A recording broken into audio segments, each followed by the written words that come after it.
All right, here we go. Last two parts. Let's look at part C. Approximate the value of integral 0 to 9 r of t dt using the left Riemann sum with 5 subintervals indicated by the data in the table. Is this numerical approach less than the value of 0 to 9 r of t dt? Explain your reasoning. Okay, so two parts. I got the first part and then I got the second part. One part at a time. Approximate the value of 0 to 9 r of t dt using left Riemann sum, 5 subintervals. Well, here's my table. I'm going to make some annotations like this. 1, 2, 3, 4, 5. Those are my 5 subintervals. So integral 0 to 90 r of t dt is approximately, let's break it down. The first interval that has a width of 30, so 30 times, I'm going to choose the left value, so I'm going to choose 20 plus, I'm just going to draw the rest of my rectangle areas here. So the next part, this is 30 to 40, that's a width of 10. Next part is 40 to 50, that's a width of 10. 50 to 70, that's a width of 20. 70 to 90, that's a width of 20 as well. So I got my widths down. Now I'm going to pick my heights. I'm going to choose these left values. So I get 30 here, 40 here, 55 here, and then 65 here. So now we just got to solve that out. 30, 20, that's 600.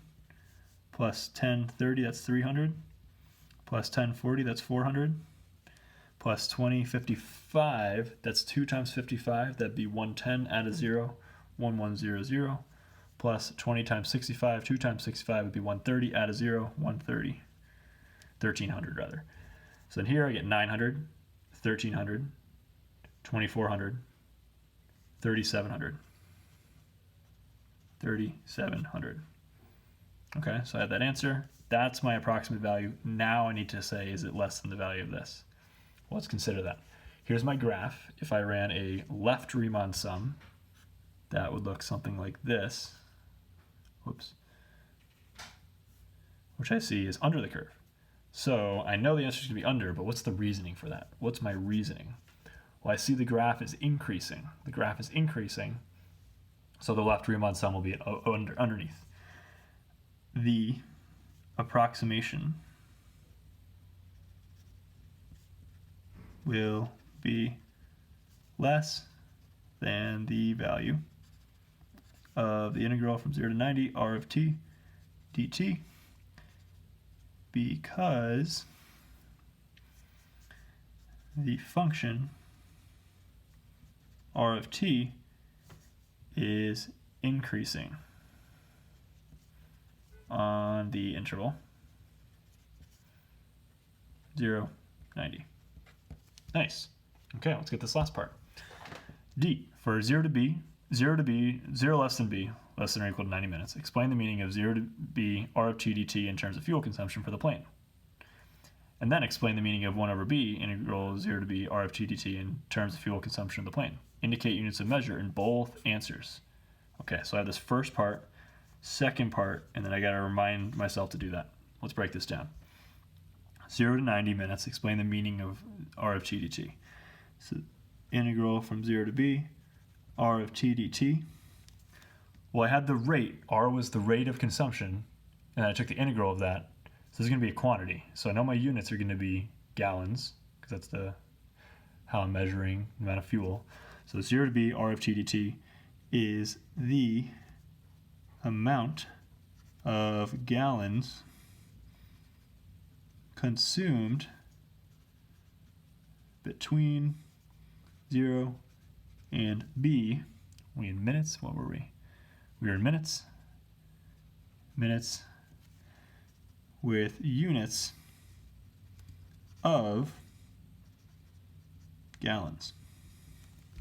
Okay, does that make sense? Quantity, gallons, gallons. I said gallons twice here. Better twice than never. So let's go to the next part.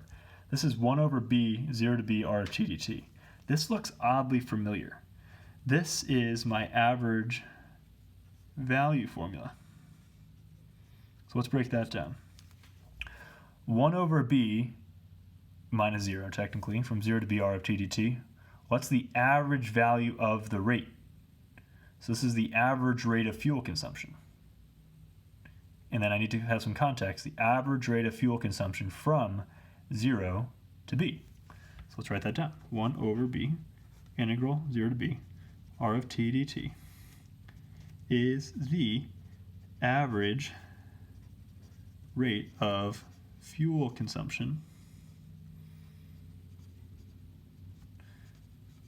between 0 and b minutes with units of, well, I know this part would be gallons. If I cover that up, this part would be gallons, and then divide by minutes, I get back to gallons a minute.